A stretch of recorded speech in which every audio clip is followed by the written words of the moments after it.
Dan ini ada kita lihat beberapa aktivitas yang menyebabkan ini, jadi kita bisa lebih waspada nih. Nah, salah satunya adalah membiarkan anak-anak bermain bersama tanpa prokes. Contohnya tidak memakai masker, setelah main tidak cuci tangan, kemudian tidak menjaga jarak. Juga bisa karena kegiatan berkumpul tanpa prokes juga. Melakukan liburan, piknik, atau jalan-jalan di tempat yang ramai.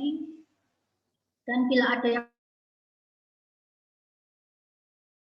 dengan kita ortu itu salah satunya adalah orang tua yang bekerja di luar, kemudian datang di rumah, tidak bersih-bersih dulu, langsung cium ataupun bermain dengan anak-anak. Jadi mungkin itu yang harus dijadikan waspada ini. Kemudian keyword kedua, anak-anak. Kenapa anak-anak? Terutama kita memang kita punya anak sekarang sedang bersekolah. Itu juga selain itu juga kasus sekarang itu bertambah untuk anak-anak, baik yang terinfeksi saja ataupun yang meninggal. Terakhir saya baca itu 12% nasional. Jadi anak-anak meninggal persentasenya. Kemudian yang harus kita waspadai ialah bahwa anak-anak itu terinfeksi dengan gejala yang ringan. Jadi seperti flu, batuk pilek, tapi hal ini bisa berkembang langsung. Jadi gagal nafas akut juga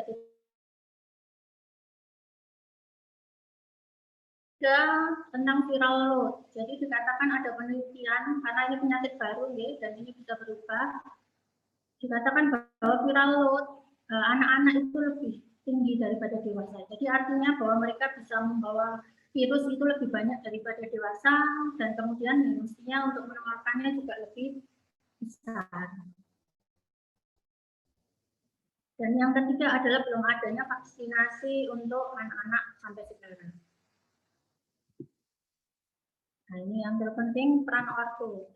Kalau saya bagi menjadi 3, apa peran kita di masa ini? Yaitu satu, kita harus mengenali, harus waspada, dan harus mengedukasi. Jadi mengenali dulu, kenali apa? Jadi kita harus kenal apa gejalanya COVID. Memang seperti penyakit flu biasa, jadi kita di masa pandemi itu harus waspada, istilahnya tidak mengentengkan juga, dan tidak terlalu melebih-lebihkan, jadi sewajarnya aja.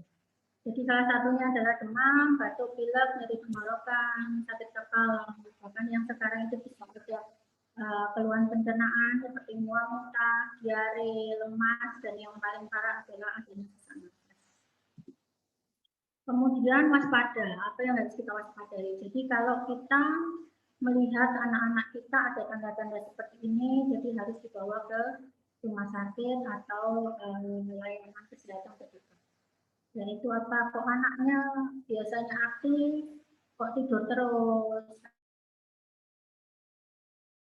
Kita lihat kalau anak-anak kita kan lebih dari 5 tahun ya, jadi dianggap cepat nafasnya, dan tanda bahaya itu kalau nafasnya lebih dari sama dengan 30 kali per menit.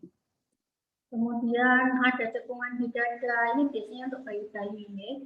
Kemudian juga ada ibu-ibu, bapak-bapak punya oximeter bisa digunakan.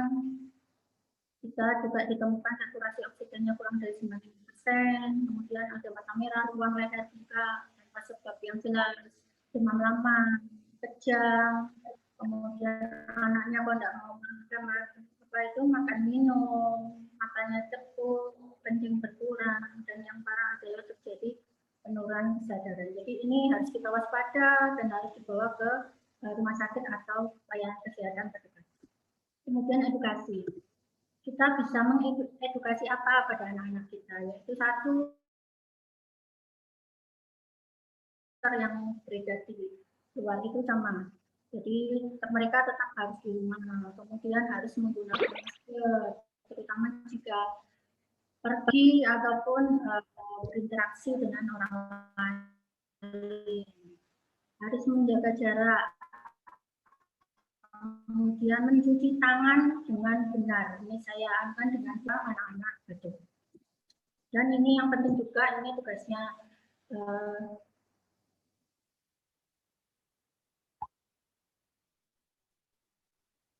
bisa dengar nggih? Internetnya kok kayaknya bermasalah. Terdengar. Jadi ini tugasnya ibu-ibu ini, jadi harus memberikan asupan gizi yang mencukupi. Kemudian juga karena sekarang daring dan banyak di rumah, jadi kita juga harus mengajak anak-anak untuk olahraga dan berjemur 10-15 menit per hari dengan jam kurang dari jam 9. Ini saya sertakan juga bagaimana cara menggunakan masker. Jadi masker itu harus terpasang tepat, kemudian tidak 24 jam memakai masker. Jadi kalau tidur dilepas. Jika ada pengasuh, pengasuhnya harus memakai masker. Kemudian ini juga cara cuci tangan kita bisa ajarkan ke anak-anak, ada 6 langkah. Mungkin di sekolahan juga diajarin ya. Jadi kita tapi juga sebagai orang tua juga harus tahu. Kemudian jika batuk, etikanya gimana? Jadi harus menutup mulut, hidung dengan tisu atau dengan lengan atas bagian dalam.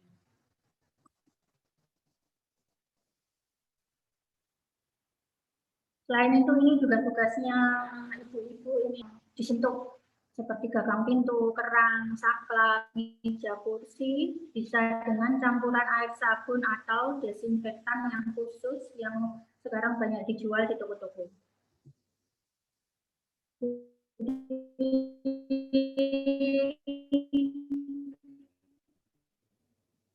Kesimpulan, saya simpulkan bahwa keluarga, terutama orang tua itu sangat berperan penting dalam mencegah penyebaran ataupun dengan untuk mendeteksi. Jadi biar tidak terjadi sesuatu yang lebih parah lagi. Saya sebutnya garda pertama. Jadi monggo kita orang tua harus lebih aware lagi, terutama anak-anak kita, biar terhindar dari COVID ini. Matur nuwun, itu aja. Terima kasih atas perhatiannya. Wassalamualaikum warahmatullahi wabarakatuh.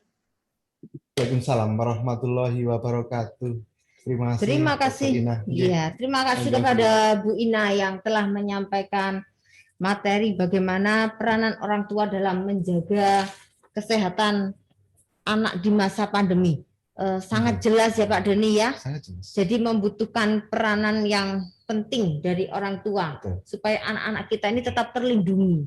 Kalau bukan orang tua siapa lagi? Betul. Ya. Ini yang kadang itu yang saya amati di masyarakat itu agak sedikit sembrono. Betul. Kadang itu juga menerima tamu dari orang luar, padahal kita tidak tahu ya apakah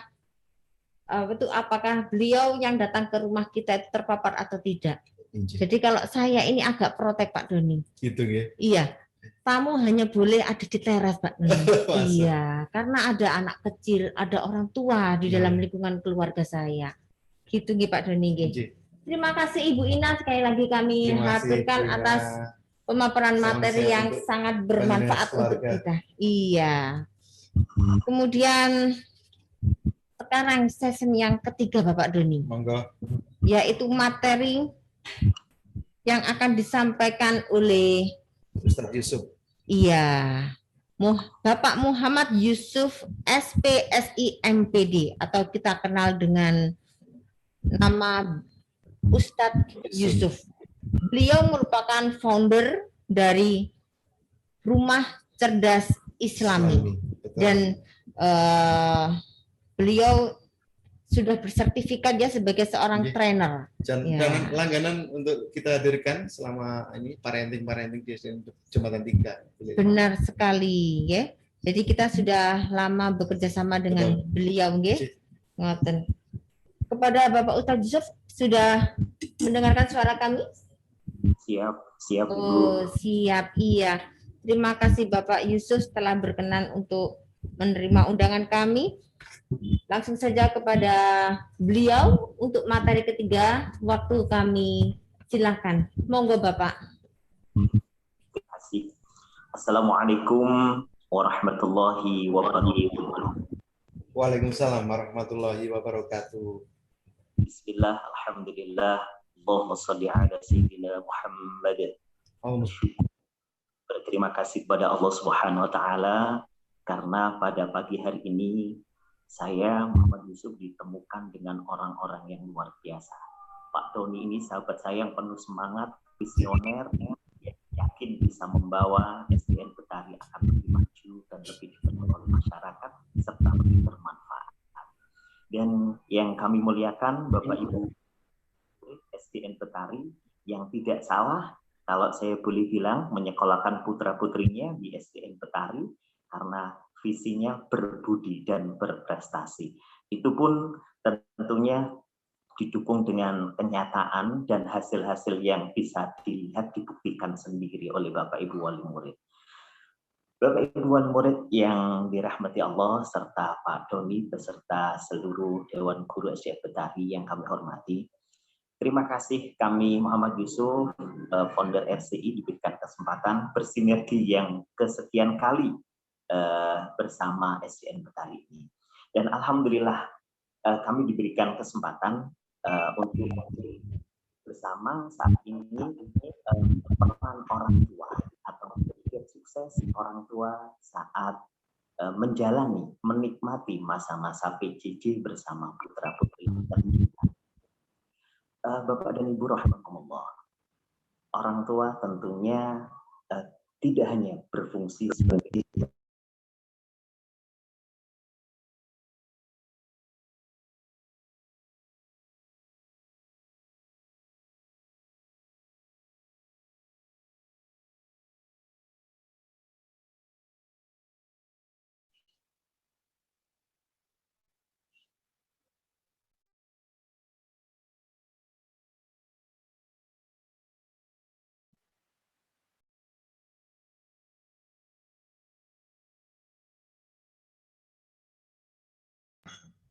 Pak Yusuf, mohon izin untuk mikrofonnya diaktifkan, Pak Yusuf. Mikrofonnya bisa diaktifkan, mungkin tidak sengaja. Mantap. Mohon maaf lahir batin. Yang kami muliakan Pak Doni beserta Bapak Ibu Dewan Guru serta Bapak Ibu wali murid rahimakumullah. Kami Muhammad Yusuf bisa bertemu, bergabung dengan panjenengan semuanya, khususnya Pak Doni ini yang visioner, punya visi misi yang luar biasa, dan yakin di tangan dingin beliau SDN Betari ini akan lebih maju lagi. Mohon doa restu, Ustaz. Mohon doa restu. Luar biasa. Dan untuk Bapak Ibu wali murid, saya mengatakan panjenengan semuanya tidak salah menyekolahkan putra-putrinya SDN Betari. Ini adalah pilihan yang tepat karena putra-putri kita akan dibawa menjadi generasi-generasi yang berbudi dan berprestasi. Mudah-mudahan pertemuan kita walaupun secara virtual ini senantiasa diberkahi oleh Allah Subhanahu wa taala. Amin, amin, amin ya rabbal alamin. Bapak dan Ibu wali murid rahimakumullah. Banyak kendala, banyak hal, banyak dinamika yang kita rasakan ketika kita mendampingi putra-putrinya saat PJJ. Tapi itu semuanya adalah tantangan buat kita. Bagaimana di masa PJJ ini tetap bisa mendampingi putra-putri kita yang nanti secara akademis putra-putri kita berhasil, tetapi yang lebih jauh tidak hanya berhasil secara akademis, tetapi orang tua bisa dan guru-gurunya bisa saling bersinergi, berkolaborasi, mengantarkan keberhasilan putra-putrinya dalam mencapai ilmu yang manfaat dan barokah. Itu yang diharapkan oleh kita semuanya. Bapak dan Ibu rahimakumullah, ayah dan bunda, orang tua tidak hanya berfungsi sebagai tempat pendidikan putra-putri yang pertama dan utama. Dalam pembentukan karakter, nilai-nilai agama, budi pekerti, tetapi pada saat ini memiliki peran tambahan, ayah bunda, yakni sebagai guru yang kedua bagi putra-putri saat pembelajaran jarak jauh. Nah, ini yang harus kita sadari bahwa peran kita